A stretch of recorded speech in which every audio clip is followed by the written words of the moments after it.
So for this video, I thought it would be a great idea to just talk a little bit about the process when you overhaul a saxophone and the things you can do and how to practice to get it better in shape, and just talk a little bit about demystifying a few things about pads and saxophone gear and just how this instrument works. And I recently overhauled this Conn 10M, as you saw in my previous video.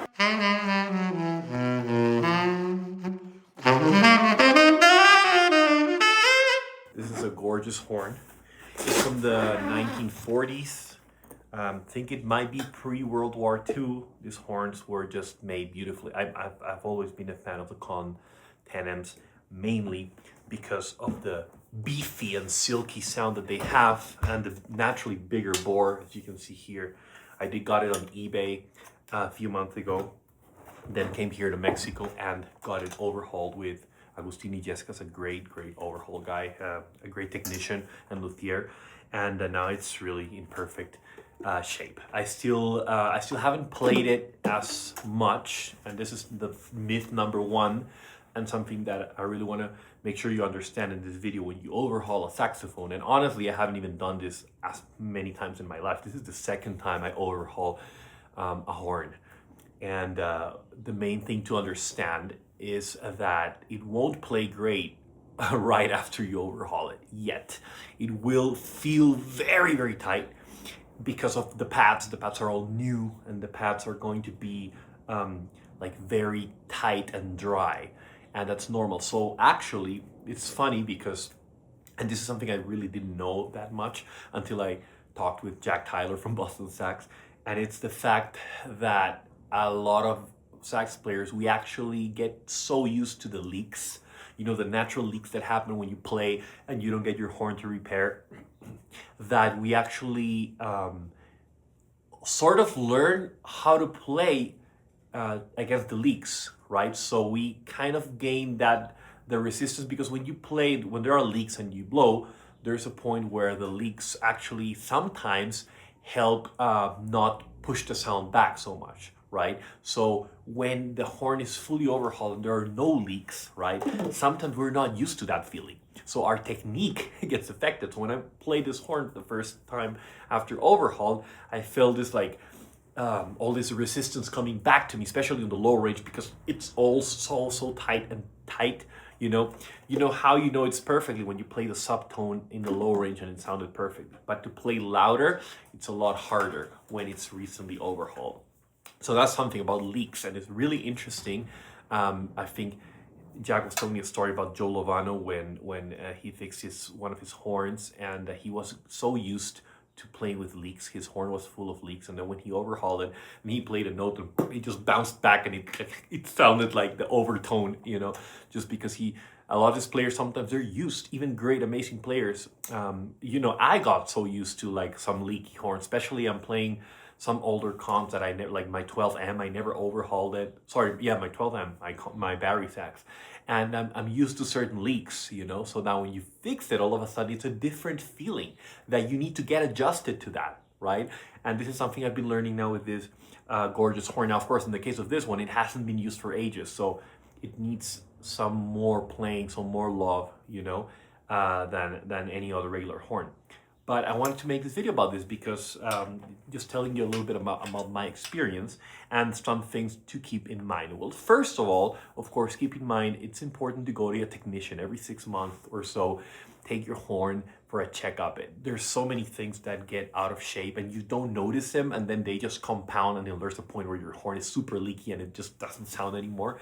Also, not only because of that, you want to ultimately get used to playing a horn that is not leaky, right? So if you, something that I'm learning now to get my horn, hopefully check my horns more often, because then you get so used to the leaks, and then when you get the horn really perfectly sealed and overhauled, or not overhauled, but at least when you fix it, the pads, and they're all sealing properly, sometimes we don't even know that. Like for me, I hadn't had that feeling for a while. So now playing this, it's like, wait, that's how the saxophone should actually feel like, right?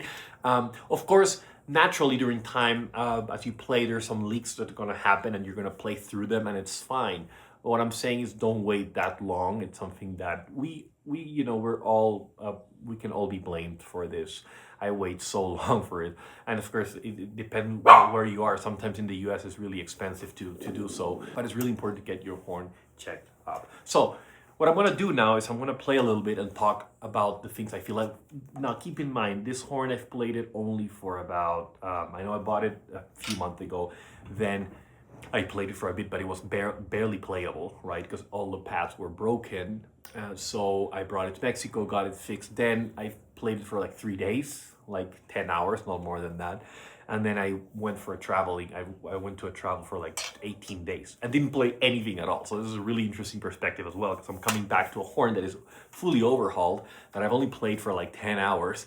And right now I'm making this video, and this is probably like the, I don't know, maybe the 12th hour I'm playing it overall, right? So I'm new to this. It's always getting the feel with it, especially if you're like, if you like vintage horns. It's really important for you to understand that how that works, and that you need to give it time. So one of the truly important things when you have a horn, especially a vintage horn overhauled, you have all new pads on, it's really important to play soft. And I mentioned this in my last video. The pads are very sensitive, they're dry, they're still stiff, they're new, so they're gonna open up. That needs time, that takes time. It's something that I honestly didn't comprehend until much later in my career. In fact, until I think like a year and a half ago, which is that even if you don't overhaul, even if you just change a few pads, or even if you take it to the technician and your horn gets adjusted for a bit, and maybe you change a pad, you change a few of the key of like the springs and things like that, that needs time to settle in, which means that it might not play like perfectly when you receive it.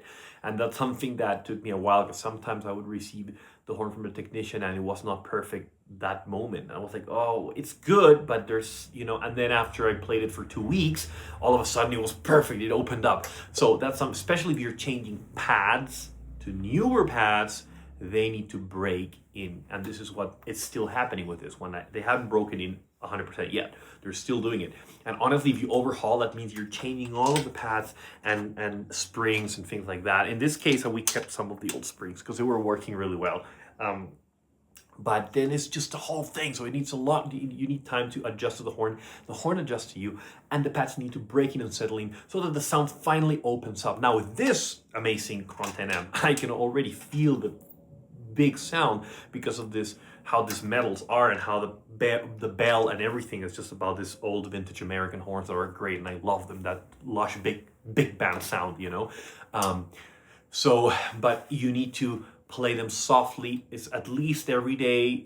First of all, don't overplay your horn when it's overhauled. Don't play too long every day, because you might things are gonna get out of alignment actually, and naturally they might just get out of alignment just because. So you need to, after a few weeks, very important, I'm about to get to that point, take it back to the technician so that he can check it out again, because when it's overhauled and then you play it, a lot of things will get slightly out of adjustment or will like relocate. So you need he needs to see that for sure, so that you can do some tweaks, which is usually part of doing this, right? But it's really important to play soft, not overplay your horn initially. Just let the pads slowly absorb the humidity, and as you play them, they will start to settle into the tone holes better, okay? And they will adjust to the horns. So just a few long tones, few slow melodies.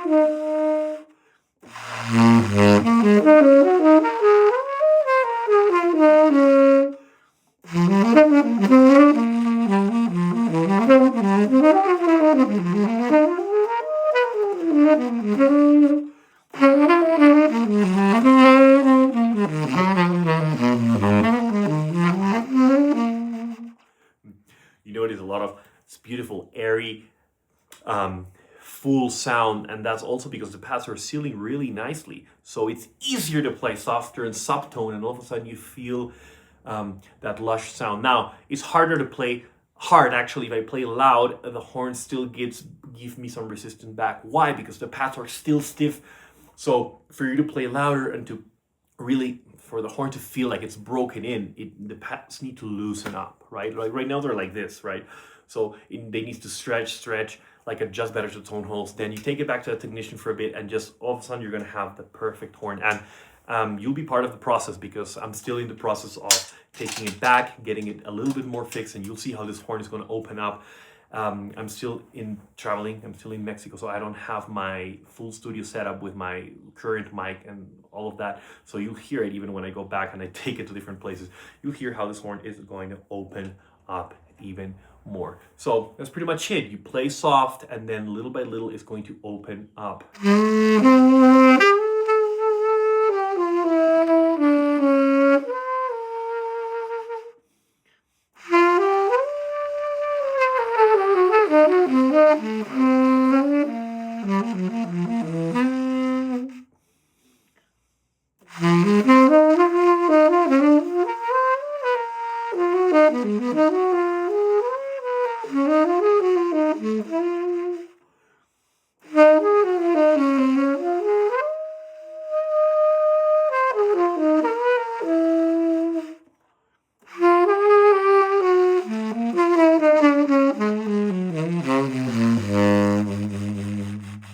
Another quick point for this video that I wanted to make is just the concept of vintage horns as opposed to modern horns, okay? Because there's just so much discussion in the saxophone world. There's people that believe the vintage horns are always better, and then others that just prefer the modern horns, and others that, there's just about everything. Now, to me, this is my personal opinion, I think they both have a place, all right? I love the vintage horns. I love the 10Ms, the Conns, the Bushers, the King Super 20, the Mark 6s. Now, the Mark 6s, of course, I do believe they're a little bit overpriced, and not all of them are created equal. Like, I have found more stability and consistency in the Conn sound than in the Selmer sound. Selmer is great, but some of them, I've tried a $14,000 Selmer Mark 6 that just didn't make it for me. I've tried others that are like $7,000 that sounded better, and a lot of people, with the Mark 6, I feel it's more about the serial number, and it's more like a collection thing. And yes, some of them sound amazing, but not all of them, and they're less consistent in sound than, to me, the Conns. But that's just what I believe. Now, for vintage and moderns, I feel they both have a place. Like, I love my vintage horns. I have both, though. I love modern horns as well. I feel like if I'm going on a tour with if I'm just going to be bringing my horn here and there and taking it places, sometimes modern horns tolerate more. I have other horns that I've used for, I remember I did a tour in Australia a few years ago, and I had a Penella horn, and I took it instead of my Conn 10M, just because my Conn 10M, well, I also didn't fit the same in the case, but it's just like, I didn't want to just take it from city to city to city, because they're more delicate, they might get misaligned, they might get out of alignment easier. So for example, some of my older vintage horns, I have to take them to the repair shop more often. So sometimes you want practicality. There are amazing new horns that are being made that sound perfectly great, and I love to have both, the combination, especially the new horns for modern purposes. They're really comfortable. You can rely on them, taking them everywhere. And now with the vintage horns, I like to, of course, to play my shows, record at my home, and take them places as well. But I think there's a balance. I think both have a great place. Honestly, it's all about you, the player. I've seen in some of the comments and in discussions about, people getting so obsessed about your gear and what mouthpiece do you use and the horn. Oh, that horn sounds amazing. Of course, yes. For example, this one, I love the sound. But ultimately, it is me.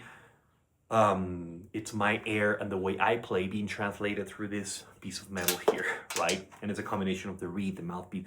But of course, the horn to me just has a beautiful quality to it. But it's really about you. No type of gear, no piece of gear is going to transform your sound. You need to try different gear, yes, so that you see what you're comfortable with. For example, I'm using my Sio Signature Mouthpiece 9-star. I'm really comfortable with it. My Boston Sax reeds, Silverstone ligature. I like this setup. I've been using it for a while. It might change a little bit later on. I might change reeds a little bit. You know, I also have another Sio mouthpiece that is a little brighter that you've probably seen on some of my other videos.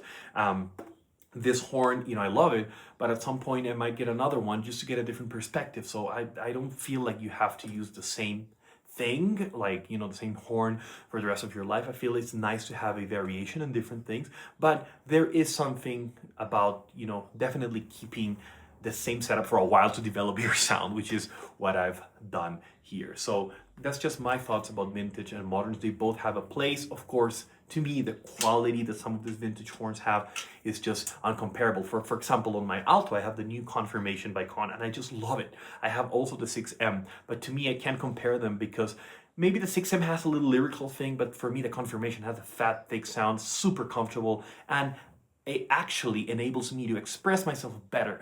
And that's something I like from some of the modern horns better than the vintage horns. Sometimes I feel like I can express myself better because they're more comfortable and I don't have to battle with it. You know, sometimes even with this one, I'm getting used to it. It's a little tough, but I just, you know, the sound, the quality for recordings and for this, it's nice to have both. That's just my take on it. So please leave in the comments if you ever had any experience similar to this, or share your experience if you've ever bought vintage horns, overhauled them, or just what is your general experience with just the technical aspects of taking your saxophone to the shop, getting it fixed, changing pads. What have been your experience, especially if you're a player who's played the saxophone for probably longer than me? I would love to hear your thoughts and your ideas. Just leave them in the comment. Thank you so much for watching. I hope you enjoyed this video. Please make sure to subscribe to my channel if you haven't. And if you want to take your saxophone playing and improv skills to the next level, I want to invite you to check out my Improv Mastery Circle. It's growing every day. This is my exclusive community where I host my step-by-step roadmap, and I help and coach saxophone players from all over the world take their playing to the next level with a step-by-step roadmap, group calls, and you get direct feedback from me. I left a link below so you can check it out in the description. And also check out the full restoration video. I left it here at the end screen so you can see exactly the before and after of this wonderful, wonderful Conn 10M. Thanks for watching. I'll see you in the next one.